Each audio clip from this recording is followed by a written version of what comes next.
Well, greetings everyone. Thank you very much for joining our PPP training. We hope you enjoy the experience. What I want to do now is to take a moment of your time and help explain why we're here, what we're trying to achieve this training this week. What we're trying to do is to give your governments a different way of working. We're trying to give you a different way of meeting the needs of your communities. Why are we trying to do this? Because the current way of working is great, but it has some serious limitations. Let me explain. The way governments typically work is that they find an investment project. It might be in infrastructure, or it might be in the social sciences. It might be in the social services. Then they go to the budget in order to build something. Then they operate the project. The problem with this approach is that government budgets are extremely tight. Governments do not have the money to deliver all the services that people need. Now, that's strange, because if I walk around, I see a lot of people in need of service, and they're prepared to pay for the service. They are willing and able to pay. What we're trying to do is to give a way of working that can mobilise that willingness, that ability to pay. What we're doing is allowing the private sector to come in and to finance and then run a project on behalf of government. And this is transforming the current dependence on budgets. Budgets are too tight. Budgets cannot do everything. Is there another way that we can help your government deliver essential services to your communities? And the answer is yes. By the end of this week, you should see the different ways that can be done. You should be confident that you can do it yourself. And if we achieve that, this week is a success. I wish you very well in the week.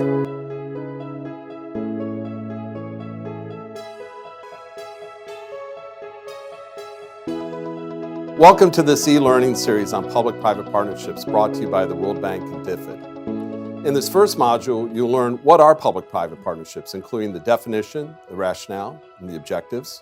You will also learn the various forms that they take, and you will learn the project management cycle, what it takes to bring PPPs, as we call them, to the market and successfully conclude them. I want to let you know that there is no single hard and fast definition to what a public-private partnership is. And what you will learn is that there's also different ways of delivering PPPs. It is important to note that the teaching method we use is a participatory one, meaning that you will see we will ask our audience members questions. They will also ask us questions. This is a dialogue, not a lecture. The other thing you'll notice that you will be able to draw on the knowledge and experience of some of our audience members who will provide examples and questions concerning projects they're involved with. So let's begin by looking at what a PPP is. This is our first session, and I'm just curious, let's think of what a public-private partnership is. So let's say you need a new school. And so you're in the government, you need a new school, you design what the school is going to look like, you find the legislature, the parliament provides funding for the school, but let's say you're in the Ministry of Education, you then hire a private construction company to build the school. So the government is designing the school, the government is going to fund the school, but a private construction company will build the school. Is that a public-private partnership? So we're going to learn here, there's definitely a distinction. It's not simply engaging a private company to do something for you. We're going to see what it involves and the different elements in a public-private partnership. So what we find, there's no single definition of really what a public-private partnership is. In this session, I will provide you some elements of a definition, but a public-private partnership can be a range of possible relationships. It can take a lot of different forms. And so one of the things I like to say is I don't get too wrapped around the axle of what a public-private partnership is and is not, in terms of definition. Another way to think of it is it's an alternative delivery mechanism for public projects or projects that will serve, more importantly, a public purpose. So in terms of a definition, these are the characteristics of a public-private partnership. Probably a better way of thinking of it than a single definition. So there is going to be a contract. That's what holds this thing together as a legal agreement. And when we get to discussing feasibility of a project, one of the things that's very closely examined is the legal possibility of putting this deal together, or how sound is the legal system of the country or the jurisdiction where it is going to take place. Oftentimes, these are long-term contracts. It's for a public interest project. Anybody want to tell me, what do they think is a public interest project? Is a hotel a project in the public interest? Of course, no, because for us to be a public good, it should be a public good that can be used by a community, can benefit the community, especially the Tanzania Wanyonge. Yeah. So exactly. Now, what about if it's a project to provide drinking water, clean drinking water? Is that in the public interest? Yes, right? And you'll see, we'll have examples during the course of the week. You can do a public-private partnership for water projects. In a public-private partnership, we transfer risk. So if the Ministry of Education designs the school, finances and funds the building of a school, hires a private contractor to build the school, there's very little transfer of risk. The contractor builds the school, the government accepts the school, the contractor gets paid, the school lasts for 50 years. Well, during that entire 50 years of operation, the government, anything that goes wrong with the school, the government assumes the risk. Private financing, this is another big one. When the government was, in my example, was going to build the school, the government was going to finance it. They were going to provide the money to build the school. Different here. Basically, in most public-private partnerships, we're asking the private party to raise the financing, to come up with the money to build whatever that asset might be. Why would a private company fund projects in the public interest? What's their motivation? Do they want to be simply a good citizen to come up with a project that serves the public? Is that their motivation? What do we think? Why would private companies invest in, say, a project to deliver clean drinking water, or to build and operate an airport terminal? Why would they do that? Of course, they will invest, but they need the return on the investment they made. So, in simple words, return on investment is a great financial phrase. Yeah. They do it because they want to Profit. make money, right, or prosper. Yeah. I mean, the project, a well-conceived public-private partnership, is done to provide a project in the public interest, but the private company is doing it to make money. If the private company cannot make money in the project, they have no interest in participating in a public-private partnership. Okay? Now, does the private companies seeking a profit, is that in conflict with serving the public interest? It isn't. It's okay for the private party to make money. We shouldn't be jealous of that or scornful of that, but we have to make sure it's done in a manner that we get value for money from their investment. When you, as the government, if you're going to build that school and you're going to hire a private contractor to build the school, if you have let's say, 4 bids for the contracting. And let's say for the 4 bids, the first one comes in at US $5 million. The second one is at 6, C's at 7, D is at 8. And let's say all of them, all 4 bidders for that project are well-qualified construction companies. There's nothing negative in their experience or history. They're solid firms. As the government, for a traditional procurement, and we'll be using that phrase a lot, traditional procurement versus public-private partnership or PPP procurement. In a traditional procurement where the government's designing and financing the school and is going to operate the school, which one would you choose? Would you choose A, B, C, or D? Why would you choose A? It's the lowest bid from a responsible bidder.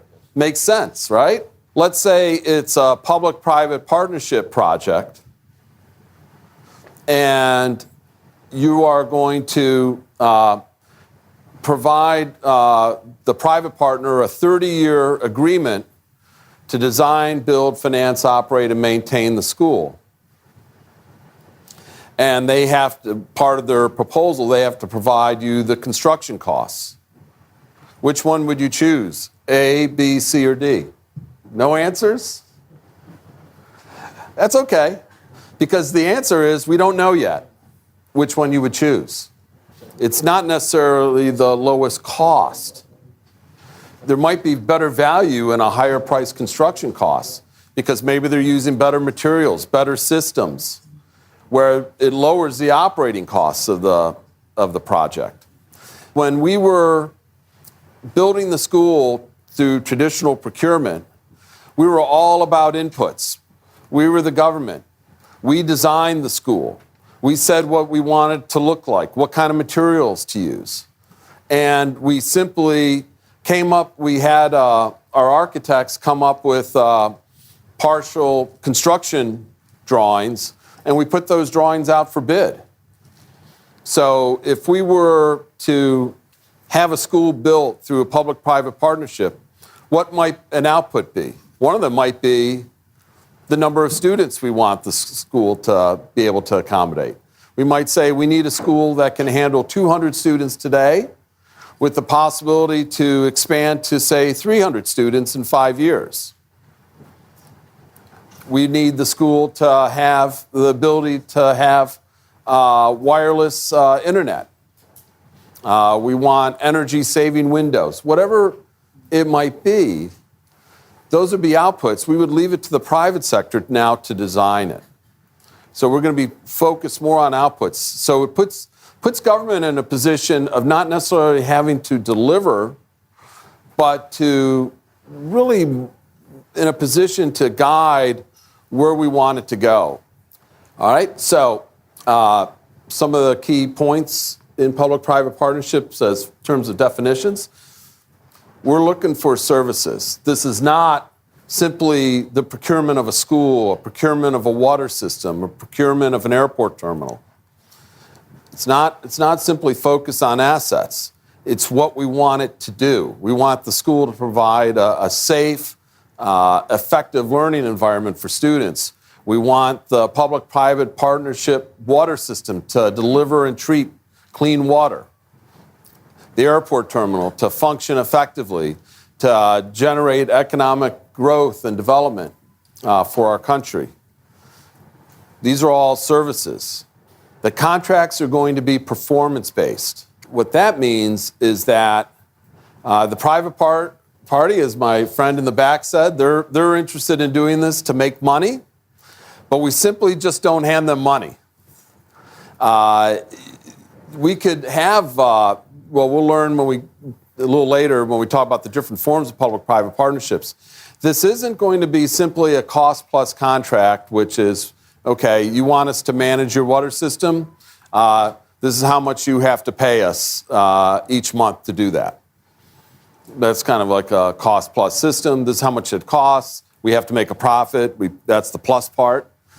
No, it's you do this. You do this effectively.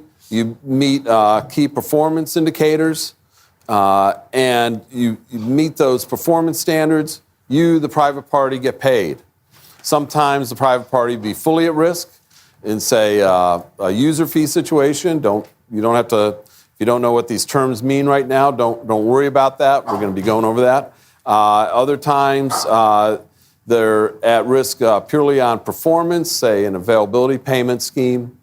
Again, that might be an unfamiliar phrase. Don't worry about it. We'll get to that.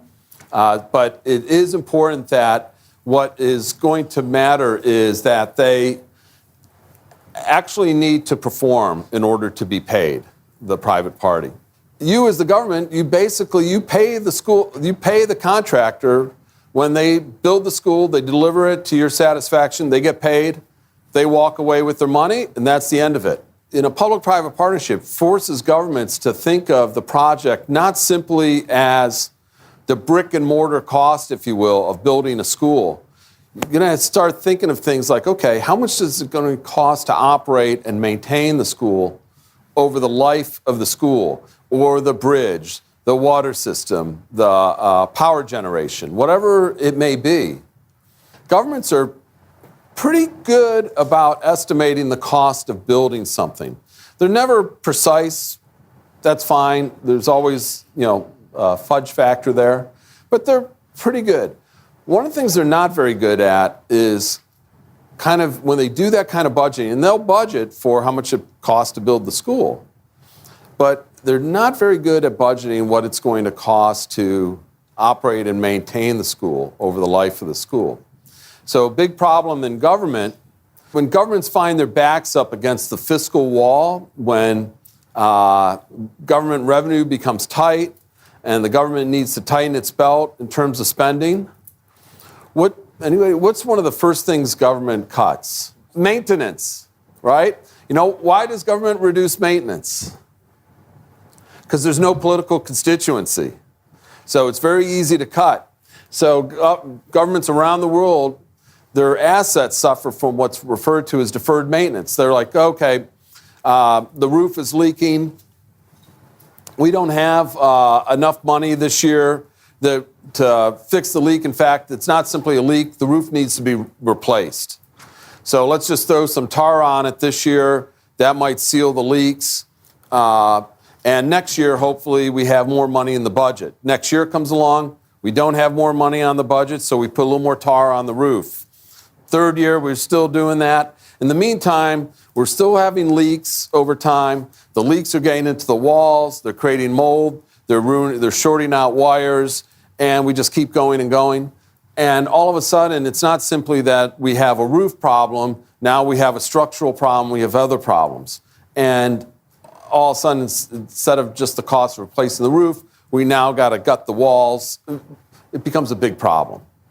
Now, under a public-private partnership, the private party is going to be contractually obligated to maintain the facility, whether it's the school, the water system, the airport terminal, whatever it is. They're going to be contractually obligated to maintain it satisfactorily to your satisfaction. Otherwise, they don't get paid. And that's a powerful incentive to maintain. Public-private partnership is not privatization. So does anyone want to let me know what is privatization? Yeah, on the case of privatization, there is no partnership. That the investor is taking the ownership of the project. So as an individual, invest and make money. I could buy the land, invest and make the money. But in PPP, we see that there is a partnership between the public, which own the land, and then the investor comes in with the money for a certain period of time, then return the investment or the property that have been developed. In public-private partnerships, the government still owns and controls the asset. It's still theirs. So if it's the water facility, the government is not privatizing it. That is, it's not selling it to a private party, say like Thames Water, Veolia, other water providers. In a public-private partnership, though, it may enter into a contract with the private party to design it, build it, finance it, operate it, maintain it, or some combination thereof to do so. But at the end of the contract, it's still the government's. Why would governments pursue public-private partnerships? What motivates a government to do so? Yeah, I think the government prefer the use of private partnership, public-private partnership, because it has limited financial resources. And for doing the public-private partnership, you are attracting the private investment toward the public sector projects so that the people can get the services at the same time will broaden the getting the financial resources, because the financial resources are so limited. So we are widening the base for resource allocations. Any other motivations? Why would a government consider using a public-private partnership role? But what else might a government look for from that? I mentioned innovation. Innovation, Asante Sana. Yes, yes, innovation. If you have private parties competing, say, to come up with a new airport terminal, a new bridge, a new school, they're gonna compete on service and compete on financing, maintenance, but they're also gonna bring all sorts of new ideas and visions to the table. But now, through competition in a public-private partnership, they're going to be competing against each other in terms of design, what it looks like, how innovative they can be in terms of delivering what it needs to do to meet the government's output specifications. Competition's a good thing here. When the government builds that school, builds that airport terminal, builds that water system, finances it, operates it, maintains it, anything that goes wrong with it over the lifetime of that asset, it's the government's risk. So, way to think of risk is the possibility of something going wrong or the likelihood of something going wrong, and there's a cost associated with that. And when that risk occurs, the government's going to have to absorb that cost. So, one of the things that motivates government is, can they lower their risk profile or their exposure to risk through a public-private partnership? Your role as members of the government, first and foremost, question comes up, how does the private sector get paid? Let's say we need a new bridge, and we're going to have it built through a public-private partnership. Anybody have any idea of a mechanism that could be used for the private sector to get paid? Tolls, right? You could have tolls. It could cost you, could cost you, let's say, 4,000 shillings to use the bridge, or 5,000 shillings to use the bridge each time. What about if it's a school? Are we going to have the children each time they walk into the school put 1,000 shillings in a box? No, right? So the question comes up, if it's a school, how can the private party make money if we don't have a toll or something like that? So there's this phrase called availability payments, which literally means that the facility is available for use. So if it's a school, for instance, it means the students can use the school. Everything is working. It means that if a window is broken, it's fixed within some period of time as specified by the contract. If the air conditioning is not working, it's repaired within a certain amount of time. The lights all work. And importantly, what happens is that it's all performance-based. it's not as if the school is renting the building and paying the private party a rent to use it. No, the building actually must function.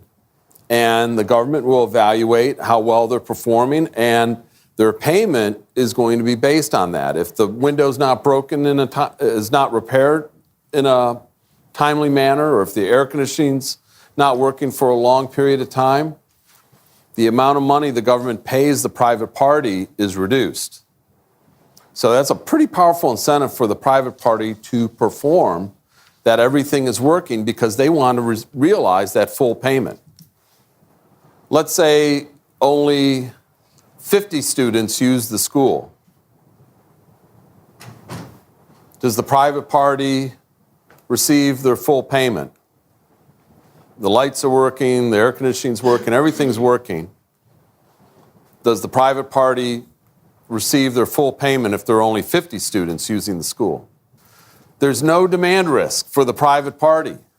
They're doing everything they were contracted to do. It's up to the school, it's up to the government to put the students in the seats. That's the government's responsibility. So, importantly, in availability payments, there's no demand risk. That's what they call that. So, if we have availability payments as one source of revenue for a public party, the other one is user fees. So, this is like the toll bridge. This is where the user actually pays the fee to use the service. So, can you think of some examples other than a toll bridge where you might have that in a public-private partnership? What are some things that generate fees? Think of some government services or assets that do that. A market, yeah. Here, the private party, their risk, whereas in like our availability payment scheme, the risk comes from not performing. Here, the big risks, and there's all sorts of risks, but the big risk is there's not enough demand for the service. And the private party bears, that's a risk they really have to evaluate. Are enough people going to use that bridge? Are enough people going to, enough businesses and homes, is there going to be sufficient demand for the power where they're paying fees? If it's a market, if enough shops want to rent space in the market. Those are all demand-driven risks.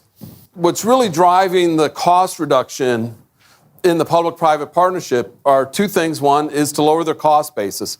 By the way, when they lower their cost basis, doesn't mean that they're going to build an inferior school, inferior water system, whatever, because they still have to meet the government's output standards, right?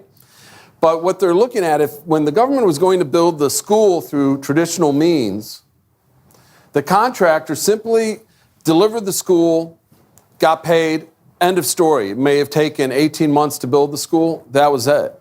Now they're looking at it for a long term, and they're saying, okay, the sooner we build the school or we build the water system, whatever it might be, the sooner we get paid, and they have a longer term investment horizon. They might be looking at 30 years rather than simply 18 months. And so they want to get this online as fast as possible at the lowest cost possible. And they may be willing to lower their own construction costs because they want to achieve it over the long term. Now, the interesting thing is, a lot of times, whether it's a school, water system, whatever it is, to pay for it, the government might need to borrow money. The private sector usually will have to borrow money. Now, borrowing costs are usually lower for governments than they are for the private sector. So, interestingly enough, the government over here actually typically has lower financing costs than the private sector. Now, that might differ. We could go into depth on that. I don't need to. But for now, actually the advantage might be with the government. Now, here comes the big one, is the operations and maintenance costs. For the same reason down here why the construction costs are lower, usually you'll find that the private sector can operate and maintain the facility for lower cost than the government can. Again, for the reasons being that they're so driven by profit. They want to make money. Now, it doesn't mean they're cutting maintenance. They don't get paid if they don't maintain the facility to the government standards. But they're looking to do it as efficiently as possible, so it doesn't cost them a whole lot of money. But this is the big one, is the risk factor, what's in red. Red for risk. When the government builds a school over here and then now operates and maintains the school, anything that goes wrong with the school is 100% the government's responsibility. They're going to bear all those costs. In a public-private partnership, a portion of that risk, which is a cost, is now transferred and becomes the responsibility of the private sector. That's a big savings to government. It's sometimes tough to conceptualize or to quantify, but that's a big driver of value for money. That's why over here, in a public-private partnership project, the $6 million construction cost might be better than the $5 million because maybe it's better materials. That's going to require less maintenance, which means less costs over the life of the project. Next principle of our 5, the second principle, is affordability. Okay, let's be clear. These aren't, although we're going to attract private money for a public-private partnership, it is not free money. I've seen this mistake made in all sorts of governments that they're like, oh, private sector wants to invest money, great. We don't have any financial responsibility anymore. No, they want to be paid. So we need to look at affordability. And when we talk about affordability, who are the two parties that we're concerned about? To whom must the project be affordable for? I think I hear it. The users, right? Who's going to use the project? Whether it's that toll bridge, whether it's using the airport, the airlines. The users must be able to afford it, but who else needs to afford the project? The government. The government has to be, for instance, if it's an availability payment scheme, that's what I mean by not being a free lunch. The government's still going to have to pay for the project. It's not that they have to come up with all the money up front, right? They can pay the operator over time as long as the operator performs in the case of the school. But that means every year in the budget, the government must allocate funding to make that availability payment. So it needs to be affordable to the government. And because these are oftentimes long-term commitments, you got to be able to afford it now and, 10 years from now. So these projects have a bearing on the fiscal stability of the government. It could even be in the case of a toll road. We said there's demand risks associated with toll roads. To make the project work, the government might need to provide a guarantee in terms of demand. Well, can the government afford that guarantee? The other thing we have is bankability. If the project needs to be affordable for users and government, it also means it has to be profitable for the private party. If the private party, again, can't make a profit, they're not going to invest. And this is where we end up having a conflict. And we have to balance this affordability notion, particularly with the government and for users, with profitability or bankability for the private party. If we can't balance them, we don't have a project. And to make a project bankable, one of the things we have all of these, but one of the things you may find is the government may need to subsidize a project. Government may need to provide certain guarantees for a project. These all figure into the affordability equation. Manageability, this is basically having the capacity on the government side to deliver the project, but more importantly, to monitor and evaluate the project once it is in place. Oftentimes, this gets pushed aside, kind of like, oh, we'll worry about that later. It's very critical that you do this, and that's the manageability principle. And then acceptability. Remember I said to be good at public-private partnerships, you have to understand the policy concerns of the public sector, the financial motivations of the private sector, and that all these things take place within a community or political environment. Well, is it going to be acceptable in terms of the project? Are the different stakeholders going to accept the project? And so stakeholder engagement is extremely important. You have internal stakeholders. You will find that different ministries within the government, you may have experienced this, don't always agree with each other, even though they're in the same government. You have the legislature that has a role. You could have the attorney general might have a say. You have different parties within government that you have to seek agreement from. And then externally, consumers, the providers, people that might be impacted. If you're going to build a new toll road or a new road for any purpose, businesses could be interrupted, residences could be displaced. So you'll find the impacted parties will want to say. Understanding it's very difficult to get 100% agreement from all the parties, but you want to achieve at least a consensus to move the project forward. Anybody want to think what might be the tough things or the negative aspects of public-private partnerships? Any thoughts? One of them is that we already discussed, the financing cost could be higher than if the government does it itself. Now, the government might not have the fiscal space to do the financing, so that's a good thing for public-private partnerships. You have to have the right legal framework. Tanzania has put in place, it's through its act and its policies. Other countries such as Kenya, South Africa, many countries have done the same. A lot of that with the assistance of the World Bank, who's helping us here today.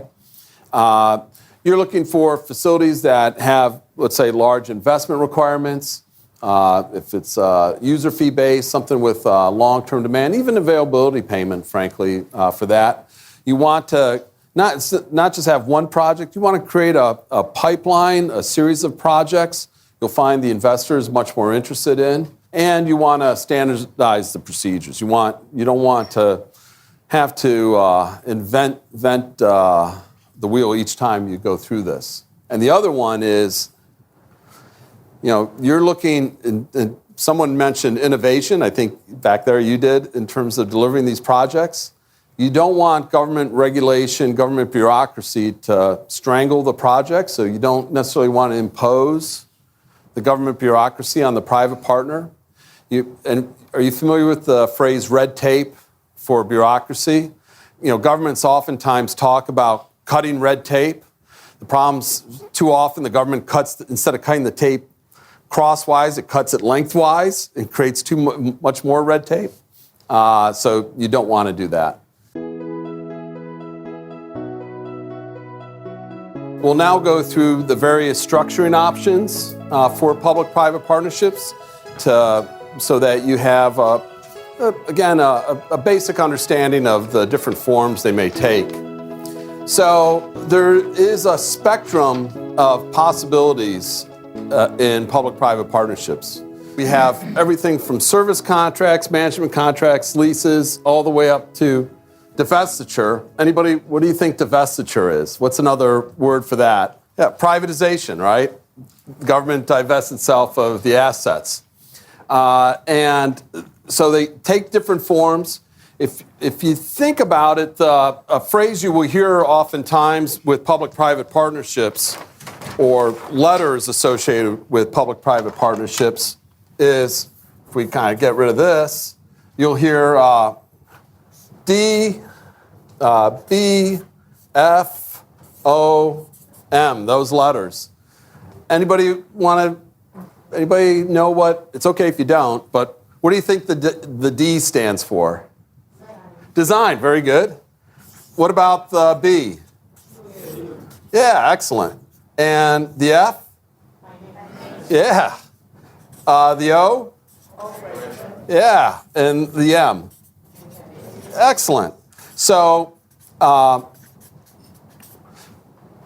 we have service contracts. So these are really the very simplest form of a public-private partnership. They're very short-term in nature. It's another way to think of it is outsourcing. Governments do this all the time. They're basically looking for the private sector to perform some very limited service. So let's say you have a government building. The government building is not a public-private partnership, but it could be the Ministry of Finance occupies the building. What do you need to have happen with the building every week? It needs to be what? Cleaned. It has to be cleaned, right? So could you have a service contract for the cleaning of the building? Right? Very, very limited contract. It's just you're using a private supplier or a private service provider to clean the building rather than have government employees clean the building. Management contracts are a little more involved. In a service contract, a lot of times it's just the M part, the maintaining that the building's clean, maintaining that planes get their fuel. Management contract can involve the operations.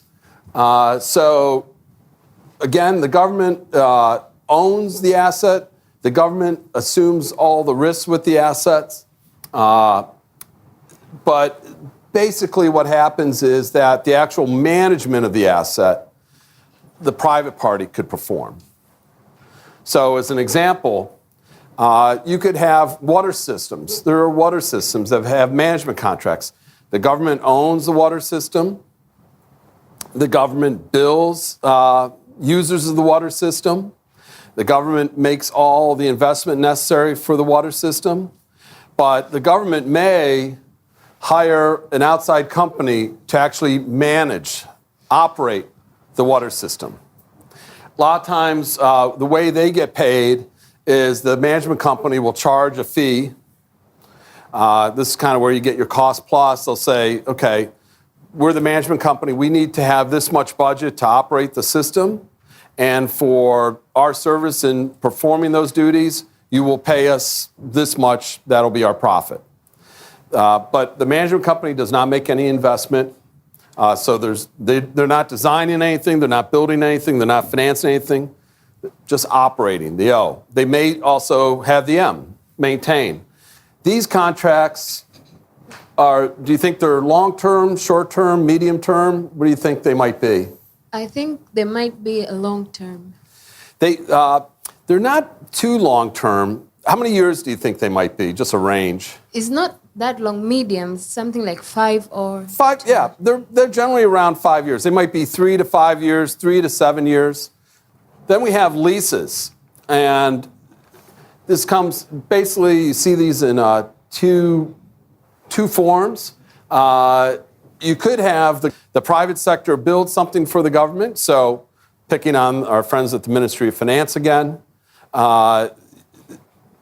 you could have a situation where you have the private sector, you tell the private sector, we need a new building. If you build it to our specifications, what we want it, we'll design it, you build it, and we will pay you rent to occupy the building. To do that. That's a lease situation. The government still holds the deed, the design. So the government may say, Ministry of Finance says, we need a new office building for our ministry. Ministry of Finance designs the building, goes to the private sector and says, look, you build it to our specifications. That's the design. So the private sector has the build part. We'll pay for it. In terms of finance through rent, private sector We'll front the costs. But then we will, once we occupy it, we'll operate and maintain the building. The government will operate and maintain the building. That's a lease situation. Sometimes those will be called build-to-suit leases. But now we're kind of moving down the spectrum, if you will. So anybody want to take a guess what BOO stands for? Build, operate, own, right? What's BOT? Build, operate, transfer, right? So now, if you go back, and obviously we have right here our DBFOM, now we're looking at all phases of, if you will, shifting a lot of the responsibility over to the private sector. So these are oftentimes used in new projects, things that don't already exist. Back here, we may have had a power station that already the government built it a long time ago, maybe 20 years ago, now wants to earn maybe additional money from, and so they lease it out to the private sector. Here, we may need a new power station. And so we look at having the private sector design, build, finance, operate, and maintain it, okay? And so, these can be used for a new road, for instance. What else could you use any of these forms for? What else might you use? Boot, DBFOM. What other kind of projects might they be suitable for? Any examples? Airports you could do it for. You could certainly build a new terminal through any of these methods. Anything else you can think of? Power plants? Absolutely. In fact, a lot of this stuff got its start from the power sector, from the energy sector. If you think about it, almost any government asset can be delivered through one of these methods. Water systems, going back to our schools, bridges, bus terminals, abattoirs, markets, you could do through this method. So this, by the way, these contracts, short, medium, or long term? Long term. Why do these contracts tend to be long term? They need a long time because a lot of investment has to be made. So the time that is for long term in order for them to get their return on their investments. Right. So they're making investments in these projects, and they're going to need time to the technical word is amortize their investment, but meaning that they need to realize a payback on their investment. And that's going to take time. It's, to do it in 10 years is almost impossible. So they extend them out. In these kind of agreements, there's a range of years. Ned and I recently did some work in the ICT sector, which stands for Information Communications Technology. Those contracts tend to be short-term, really because of obsolescence. I know every time I turn around, they're coming out with a new iPhone, right? Things become obsolete. But a road should last a long time. Schools should last a long time. So the water system. So two things drive it. One is the assets have what they call a long-term life, and the investment requirements are such that you need time to get that payback and a return on that investment. So the first cousin to the alphabet soup are concessions, which are very similar. Concessions generally come up with all 5 letters again, DBFOM. The distinction is with the concession, oftentimes you already have in existence a government asset, and the private party is now going to take it over. The government asset may need new investment for rehabilitation, but the asset usually already generates revenue. Now, the word concession is used pretty interchangeably within the spectrum of public-private partnerships, but that's generally the distinction.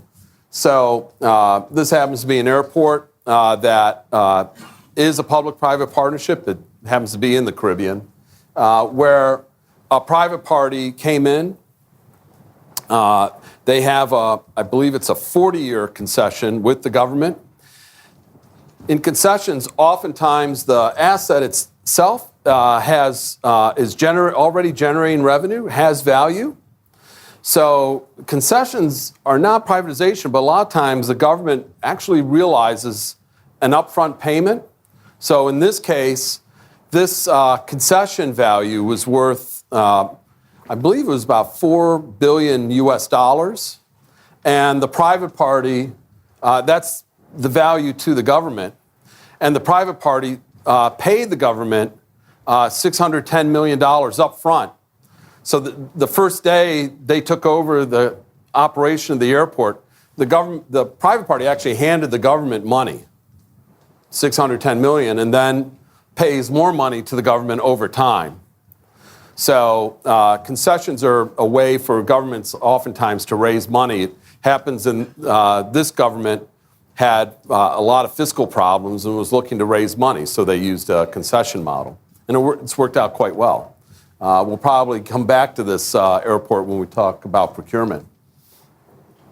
So again, you'll have this slide, but this really, what this depicts is these different forms: service contract, management, lease, concession, divestiture, which is privatization. Where you see across the top, we have the different structure, the length of the contract, which Doris will pay attention to since she's our contract length expert.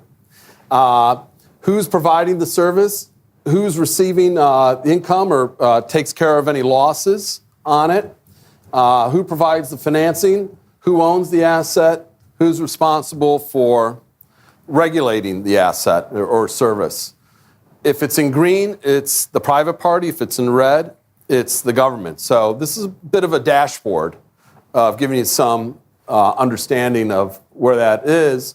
Interestingly enough, you notice in all these instances, even in privatization down here, the government has a role. So for instance, let's say you actually privatized the power plant. That is, you sold it to a private party. The government's still going to regulate that plant. Government has a regulatory role in the safety of the plant, has a role in approving the tariffs that are levied for the electricity generated by the plant. So the government always has a role. But in the privatization, the private party owns the asset. But notice in all these other forms of PPPs, the government owns the asset. All right? So with that, if you go back to this one, going back to the question I posed earlier, this arrow, as it moves to the right, what do you think that arrow represents? If you look at these, we move from service contracts, management contracts, leases, concessions, out to privatization. What do you think that arrow might represent, that direction? The arrow represents, I would say, two things. One is the level of responsibility. That is, as you move from left to right, the government's responsibility becomes less and less. Right. And so is the risk allocation. As you move toward the right, it means the majority of the risks falls into the private partner. Exactly. So, in essence, what this arrow represents is the level of private participation increases as you move to the right. And I like that, what you said. And a lot of it has to do with risk, it has to do with investment responsibilities become more and more the responsibility of the private party. So this is another way of looking at it. So here's low, all the way to the left is low private sector participation. Up here is high. And this is, if you another way of looking at the spectrum of forms of public-private partnerships. In essence, if you think of this as a cycle in terms of public-private partnership, we have 4 modules or phases. By the way, why do you think, instead of thinking of it necessarily as a straight line, why do we might want to think of it as a cycle? something that goes around. It is a cycle because in project life we have stages. So from stage 1 to stage 0, then from stage 0, you are going to start from stage 1. From stage 1, example from there, project identification to feasibility studies to PPP procurement and contract management and evaluation. From there, we can start another project from project identification. Right. So, Yeah. I mean, one of the reasons is also that's exactly right. And remember, the government always owns the asset. And these contracts, we have, the contract's going to come to an end. This is not privatization. So when the contract comes to an end, whether it's after 10 years, 15 years, 20, 30, 40 years, the government will make a decision again whether or not to do a public-private partnership or to operate the asset themselves. So it really is a cycle. So we identify projects, then we have to figure out what projects are actually feasible, that is, can be done, are doable. So in feasibility, what are some of the things you would study during the feasibility phase?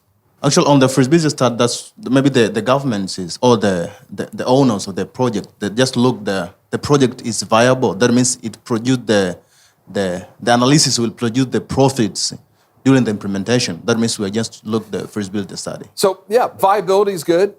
You want to know, legally, can you do the project? Technically, can it be done? Is it acceptable to the stakeholders? There's a number of different things. This is basically the due diligence that you perform for the project. So that's done during feasibility. You could have, is it financially feasible? You want to look at that. Do you have the institutional capacity that is within the government to perform this project? So this is looking at, I like that word, viability. Is it possible to deliver this project? We also want to look at what are the social and environmental impacts of the project, what structure we're going to use, how we're going to allocate risks for the project. These are all things studied during feasibility. If you go out with a procurement for a public-private partnership project, procurement means tendering the project. What's the most embarrassing thing that could happen? What's the most embarrassing thing that could happen during procurement? So you're in the government, you announce that you seek to procure a new bridge through a public-private partnership. You do your work, you write up the documents, say a request for proposals, and what's the most embarrassing thing that happens? What's that? Nobody shows up. The most embarrassing thing is nobody responds. No one's interested. That's pretty embarrassing. That's why you do want to do this feasibility to see if it's even possible, which goes back to our earlier discussion on principles, those two key principles, affordability and bankability of the project. Those are things that you're going to learn about during the feasibility phase.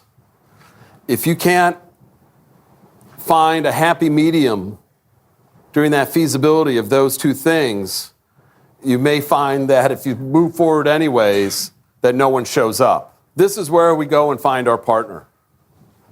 There are a number of different stages to it. When we do have our procurement session, we'll go through different things. We'll have an alphabet soup again of EOIs, expressions of interest, RFQs, requests for qualifications, RFPs, requests for proposals. We'll show generally that you could do it in one stage. Sometimes all you need is an RFP. Sometimes you need two stages. That would be issuing a request for qualifications, then having the RFP. But this is where we go and find who we want to operate, design, build, finance, operate, and maintain our project. By the way, I'm just curious, how long do you think it might take for a PPP procurement generally? How many months? I would tell you it can be longer than a traditional procurement.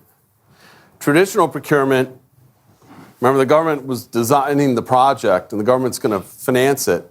So really all you're looking for from the private party is you're just looking for a number, how much it's going to cost to build it. Here you're going to be asking the private party, okay, technically, what are you going to design for us? How are you going to operate it for us? It's a different question. Financially, how are you going to pay for it? It's more involved. That's why PPP procurements, even though the project itself, over the life of the project, could provide better value to the government, the procurement itself, which can be longer than traditional procurement, may be somewhat more costly. And then let's say we find a party that is our preferred bidder, we sign them up, we get them on board. Well, now you as the government, you're going to have to monitor that and manage that contract, evaluate that contract, maybe for 40 years. It could be a long time. So these contracts, as we said, are performance-based, and this is really critical. This management phase is to get the best value out of the public-private partnership agreement. You have to constantly, you want to monitor them. You don't want to monitor them to the point where it's suboptimal and you're making work simply to make work, but you want to make sure they're performing.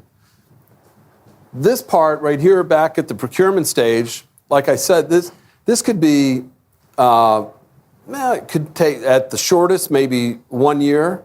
Seen procurements take 2 years, 18 months might be the happy medium. This is the exciting part, the procurement. It's part of the chase. Not unlike maybe to those of you who are married, maybe not unlike the part when you were courting your soon-to-be spouse. Very exciting, kind of fun. This is the part that takes a lot of work. This is, if you will, this is the marriage part. Hopefully you have a long marriage. This might be for 40 years. It takes a lot of work. And a lot of times governments put a lot of work into this, which is important, to kind of forget about this. And I'll give you some examples and horror stories on this part when we focus on that. So that is our project cycle. It's a project cycle that's used here in Zanzibar and Tanzania, but it's also used in different forms in other countries as well. You'll see maybe some different things added in, but it's, in essence, it's these four things. Any questions or comments? Maybe I want to know why we put it separate, the procurement and the contract management and evaluation. Why the procurement and contract management is within the procurement process? Okay, why are they separate? A lot of times these involve two different entities. So for instance, here, and when I say here, I mean both Zanzibar and Tanzania here on the mainland. Here we have, for instance, PPP nodes, or if you will, PPP units.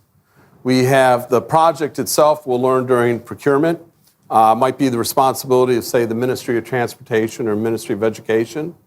The PPP unit oftentimes will have a role in facilitating the transaction, particularly in the guidance, actually all the way up these three, in terms of facilitating the transaction.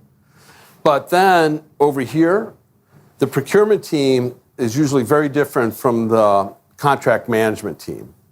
The procurement team these are folks that are expert in finding the right party.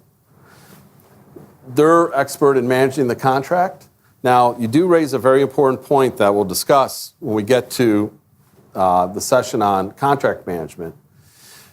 Too often, the procurement team will put their procurement together without consultation with the management team, which is a mistake.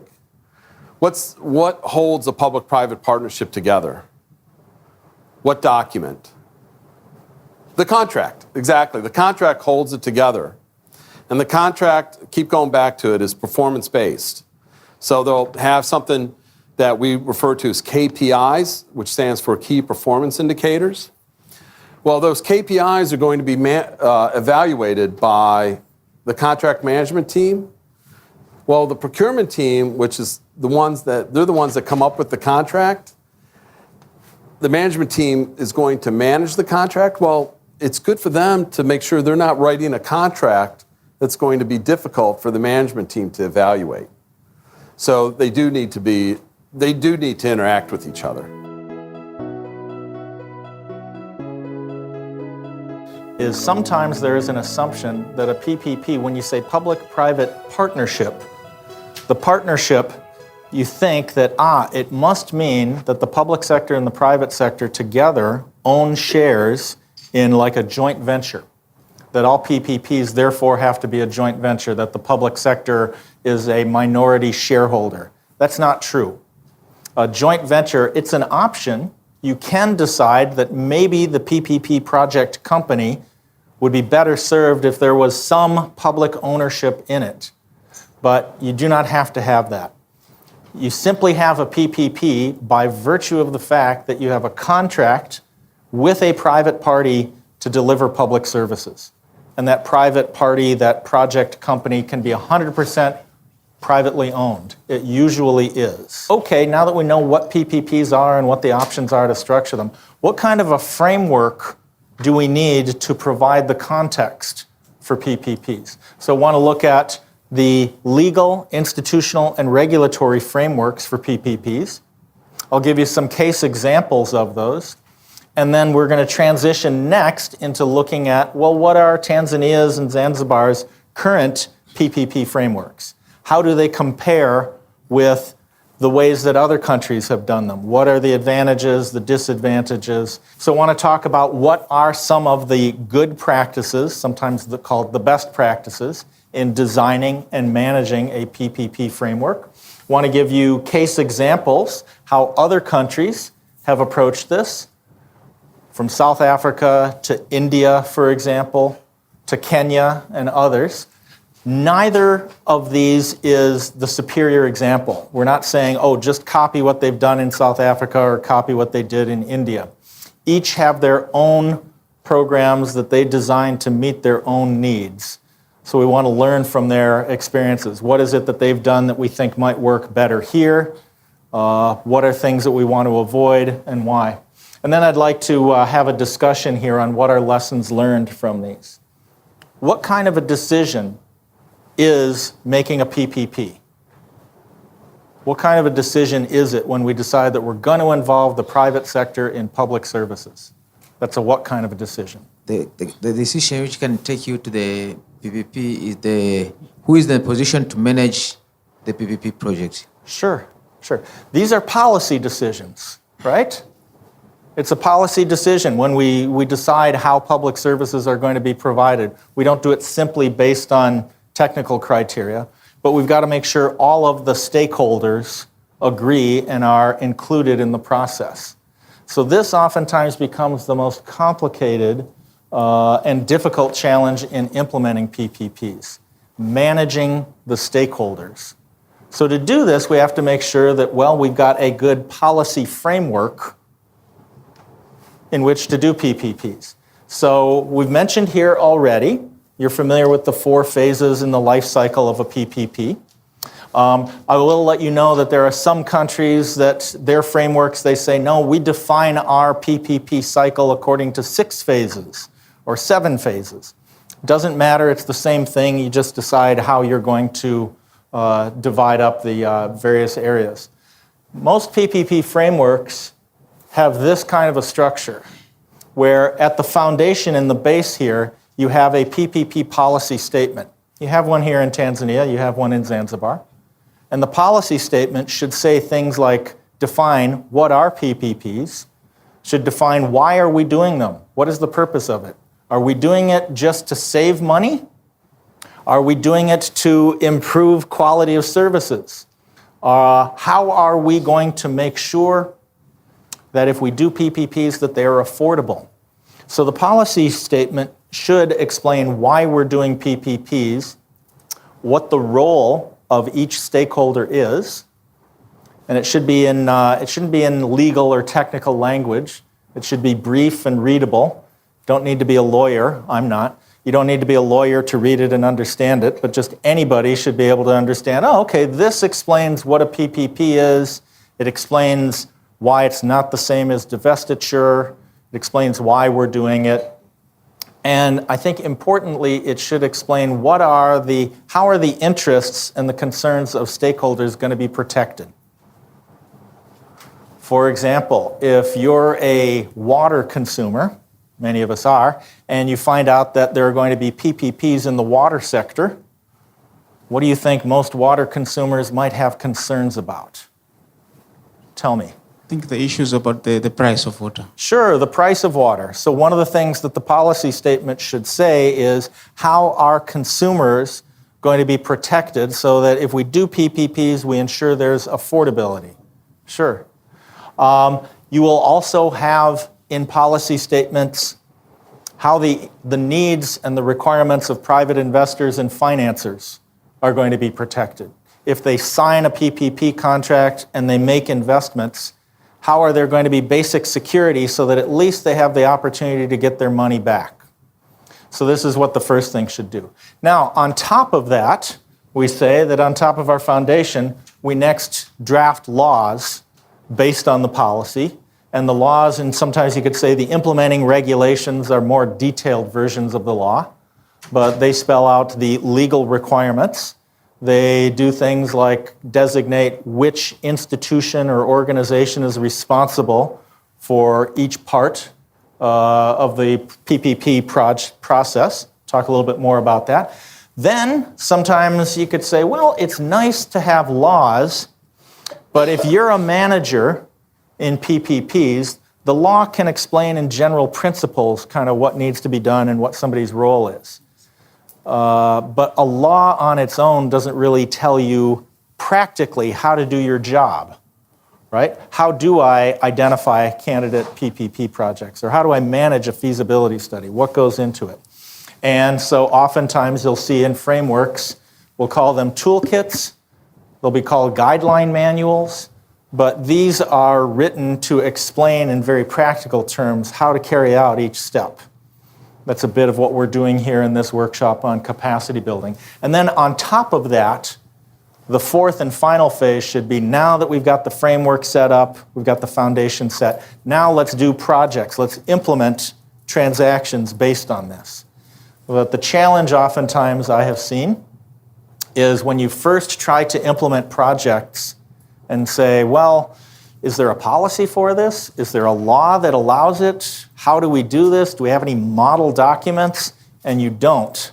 And that's why we say that PPPs can take a long time, be very expensive, if you don't have a framework to do it that clearly spells this out. I'll tell you what I usually see in practice is countries start out trying to do a couple of pilot projects. They may do it for a port or a power plant or an airport. And then they say, well, actually, we want to do this in many other sectors. We don't only want to do pilot projects. We need to do this across sectors. Let's develop a whole framework for this. That is the purpose in coming up with a PPP framework. And I say this because I want you to think about what are the requirements in your current framework and what are the strengths and the challenges that it faces, and why do we have the framework that we have? How can we use it to implement PPPs? Okay, so what are the key elements, the key components that go into PPP frameworks?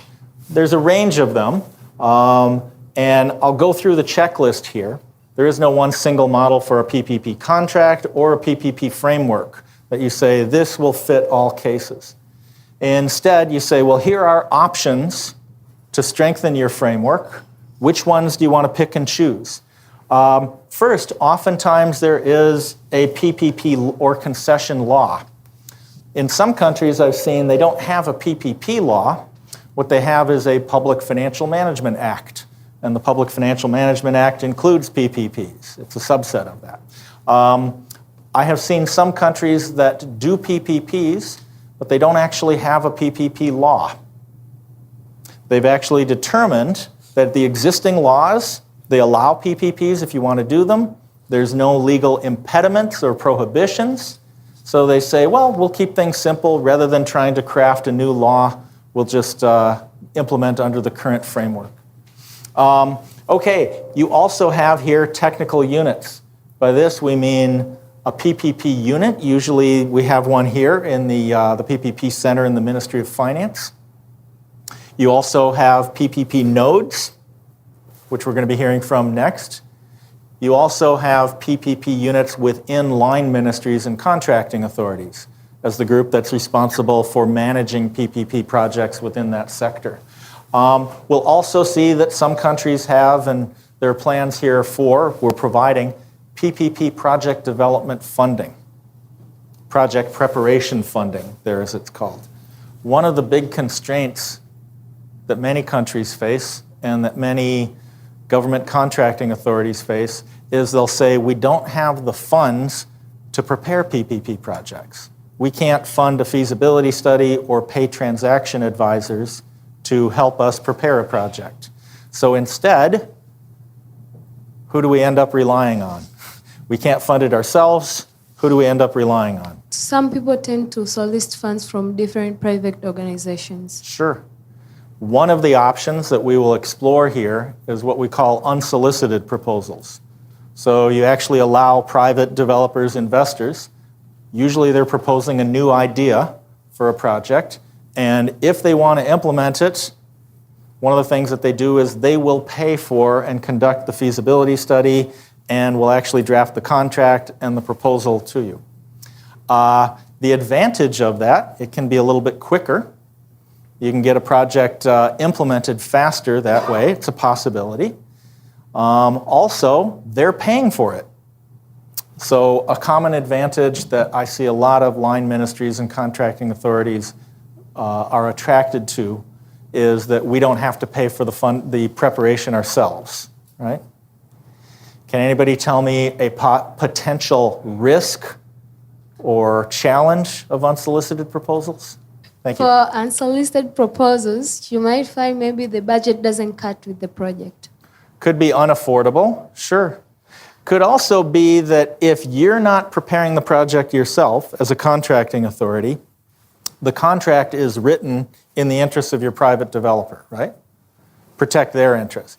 It may be that there are a number of liabilities and risks that the public sector has to take, that if you haven't prepared it or you're not thoroughly reviewing it yourself, you may not know about. And so this is why a number of countries are saying, let's create project preparation funds that will make funding available to contracting authorities so that if you identify candidate PPP projects, you can apply for funding to do your own feasibility studies. That's what project preparation facilities often are. As we mentioned, manuals and guidelines. It's like the difference between a PPP law or regulations and a PPP manual is similar to, well, how many of you here have played football? How many of you have here ever played football? Okay. You have a rule book on how to play football, right? Does the rule book tell you how to play football? Does it help you develop your skills? Does it tell you how to juggle or how to head or how to pass? No, doesn't usually do that. So, purpose here of guidelines or a guidelines manual is to say this will be a coaching manual. It's not the rule book that tells you what you can and can't do or what the rules are. It's instead how to play the game well from a practical standpoint. So the guidelines manual is meant to provide practical tools and templates for actually doing a project. It's not simply to be more rules and regulations on what you cannot do or must do. I'd mentioned already that one of the potential advantages of an unsolicited proposal is it can bring in new ideas, new technologies, which is an advantage.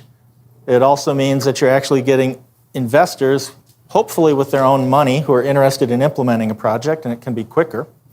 But there are risks and challenges with unsolicited proposals.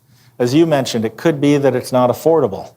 They're proposing something to you that's not affordable. Could also be that they're proposing something to you that imposes new risks and liabilities on the public sector that if you didn't draft the contract or study it yourself, you're less aware of. We've also talked here the need for, are there certain forms of public sector risk sharing that are allowed? There are risks in any PPP project. We don't just transfer all of the risk to our private partner. There are certain risks that the public sector manages. For example, usually, who can manage the risk of land acquisition best? Would that be the government?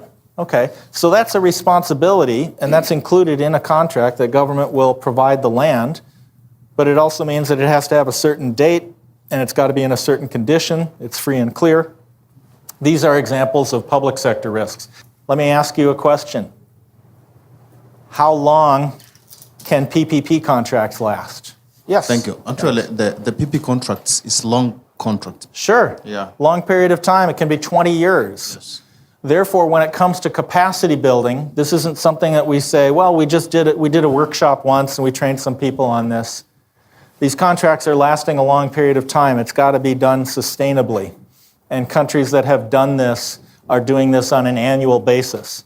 There's a changeover in staff, but there's need for, if a contract is signed, you're going to have people coming and going. The contract and the project will even outlast the tenure that individuals are in office. Now, there are different countries, as sort of shown here, different countries. We've got the Philippines and Indonesia and Chile and many others. South Africa represented there as well. And how they score on different components here. As you see, it's not the case that every country should have every one of these in place. Some of them will say, well, we don't need it. Our existing framework is already in place. Some of them are in the process of doing it. I have seen some countries who have said, we don't need to go through the trouble of coming up with a PPP law. It can take a long time to get a new law passed. We have enough, the existing legal framework allows us to do PPPs. We'll just proceed on this basis. And after a couple of years, they say, maybe we don't have to have one, but it'd certainly be better if we had one. And they will then draft and pass a PPP law, usually to make it clearer within the public sector. What are the roles and responsibilities? Who has what power? But to make the whole process clearer. So you'll see changes and evolutions in that.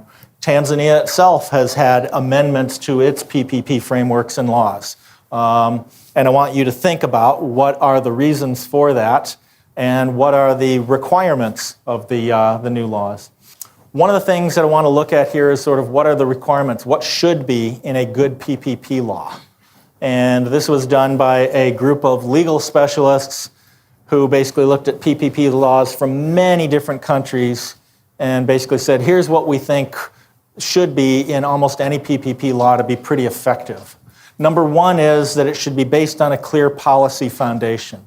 Sort of like if you try and pass a law first and you don't have the principles and the buy-in at the policy level, that's not a good place to start. Number two, there should be a clear institutional focus, meaning it should be that there is some coordinating unit, a PPP unit or node, who is responsible for managing and regulating the process. If you decentralize it and say, well, PPPs are allowed, but we don't have any units to do it, that creates confusion.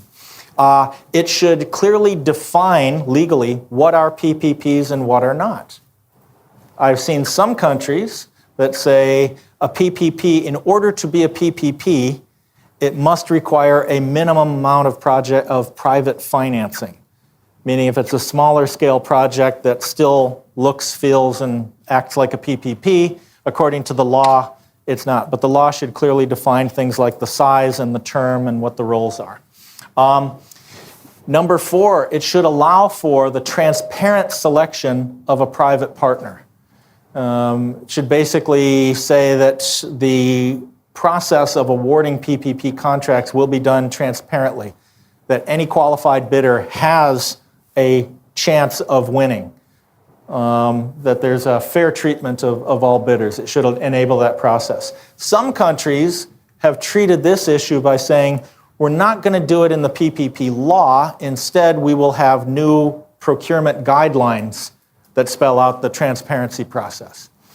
Okay, number 5 here, flexible project agreements. It should allow for PPP contracts to be flexibly written to meet the needs of the project. You'll hear me say a number of times, every project is different. The stakeholders are different, the location is different, the needs are different. You can have 2 projects in the same sector, 2 water projects or 2 transport projects, and you might say, well, they both deal in the same sector. They could be in a different location, different market demands, many different risks. So what that means is each project structure has to be customized to the needs of the individual project. And I've seen some countries that will say, well, we have a model contract. And that's good, you have a model document, it's a head start. But some of them say you have to fit the project into this contract. It must comply with the conditions in the contract. And that can create a problem if your project doesn't fit nicely into that. So here it is saying make sure that the contracts have the flexibility to meet the needs of the individual project here. A key thing that we'll see in PPP projects is you have to make the project bankable, which means that lenders and investors have to say, this is a project in which I feel there's a good opportunity for me to get the return of my money. If they feel it's too risky, they just won't participate. There isn't just one PPP unit that does everything. So for example, here in Tanzania and in Zanzibar, is there one PPP unit that prepares projects, it awards projects, it signs them, it monitors them? There's not really. Instead, you actually have 2 roles, 2 institutional roles. And that is you have contracting authorities and line ministries whose job it is to say, we're responsible for delivering public services in our sector. We'll identify which projects we want to do as PPPs. We're responsible for preparing them according to the law and supported by advisors. And we're the ones who are going to sign that contract and receive the services. That's our role. You have another role, which is a separate body, should be responsible for saying, okay, if the line ministries are going to be implementing the PPP contracts and signing them, whose job is it to make sure that they are affordable? To make sure that as a review function, that they are done to deliver the best value for money. So this is where we have typically a PPP council or an oversight body. Often the PPP unit is a secretariat that reports to them that says, great, the line ministries are proposing these projects. We want to review them and say, we, and oftentimes these are located within a ministry of finance, say, we are the ones who are going to have to pay for these over the long period of time before we sign the contract. Are these affordable to us? As I'd mentioned, can be very different if we think that we do PPPs because we don't have enough public financing. In other words, we're doing PPPs just to get more private financing. That can be different than if we say, we're actually doing PPPs to deliver better long-term value for money. That's a different matter. Or are we doing PPPs to sustain higher rates of economic growth? It might be that we say, we're willing to even pay more to get electricity and water and transport infrastructure now in the next 2 years when we need it. We're willing to pay more because that will sustain a higher rate of economic growth. If we were to wait, instead of 2 years, 5 years, we might find that, we're actually choking off our own economic growth rate. One of the things that PPP frameworks include and strive for is standardization. And by that, I mean, can we at least create some templates and models to get us started so that each time we do a PPP project, we're not starting all over from ground zero, but can we develop model documents maybe to help us? Having looked at what a PPP is, including the definition, the rationale, the objectives, the different forms they take, as well as the frameworks, let's now turn our focus to actual examples of public-private partnerships. My colleague, Ned White, will take you through case studies of different forms of public-private partnerships as well as frameworks.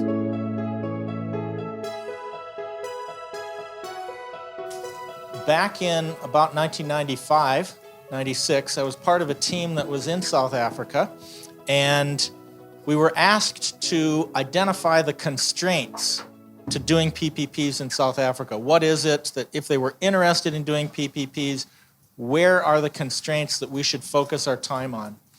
Well, basically we said that this represents roughly the project cycle in PPPs.